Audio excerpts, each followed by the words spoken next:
tiri kumbosangana futi zvakare tiri munzvimbo imwe chete iyoyo iri kunzi kwaChihuta. Ndofunga mukatarisa vese muri yeZimbabwe munobva matongoona nekuvakwa kwacho kuti tiri kune imwe nzvimbo iri samwe muno muZimbabwe ndiro matiri atibotswana hayo.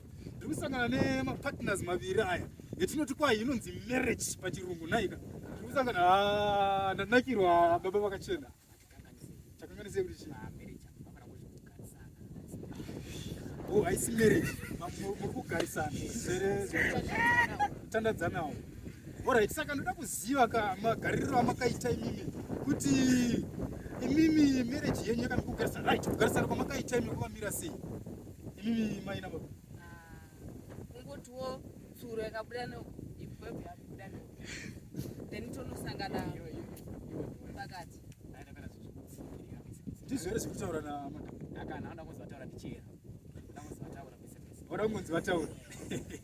Aiwa muri yeZimbabwe. Vanhu vandasangana navo nhasika. Ndanga ndine stress zvangu asina kunzwa kufara nokuti hey. Ndiri kuona muchaona zvakawanda nhasi mbere mukuona. Avanzi vanoda kunzi vataura chete. Nekuti ndichihera. Ameno kuti vana chihera munotaurisa. Ameno. Musandipikise conversation. Ndozviri kutaura namudhara. Saka imimi ndokumbobvunza kugarisana kuri kuita muri kufarirana here mudzimba zvese zvingori boy here kana pane zviri kunetsa. Chimbotaura baba timudza kwamuri munenge ndimurume utaurisa. Hapana bwa. Avanozviti ndinyati vanozviti hanzi ndinorema. Saka mimi kuona kwenyu mimika kuenda kwamuri kuenda nokumuri kubva marriage yenyu iri kuenda muchazororana here kana mungodaura muchigogarisana zvimuri kuita? Handikungona tichienda tichidzoka tozongopedzisira tagara pasi.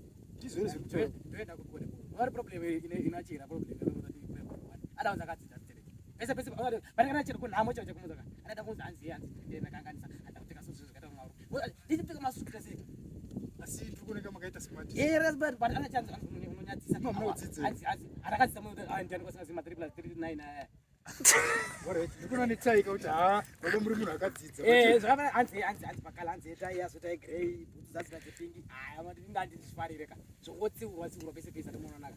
But muri kuona sei mimi pamuri vaviri apa titi muri yeZimbabwe kubatsira naika yongowana kana chokunobatsira nacho kana tive mari kunoroora munhu makogarisana ivaita marriage chaiyo ndiri zvamuri kutaura izvi muri kuzviona sei zvinobuda zvekuti ndavanibatsira neako ndamunganokomborera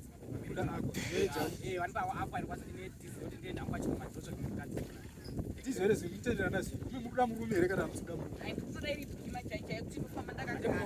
ndogarisana seandachikufunga zvemari zvanaatazanekuti ari kumondida haagoni kushingirira marriage vana achinge andozvitaura marriage inoshingirira. Asi ndiri kunzwa imi mechiti ndimatanga muri asababa ovhesa vanachida kamudziyo kuti vazoradza vasipuruka mukati muda notsvaga mukadzi saka muda aiwa barikatotendedzwa makuda barika mukadzi muri kumbuda zvino tozongomisa varamba kundozotongwa nedu muri kuzvinza zvekutaura baba kureva kuti marriage menyu hamuna rudo muri vanhu vari kungogarisana kuti umwe ari kushada oenda kumwe oenda kupi saka muri kuti chii nazvo panyaya muri kuudza mhuri yeZimbabwe kuti chii mubade kubatsirika nei?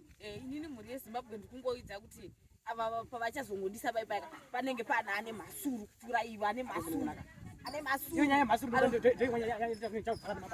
aiwa hatina kuya kuzorisa munoonaka tiri kufamba iyo nyaya yemasuru anopane pamwe ndomurume baba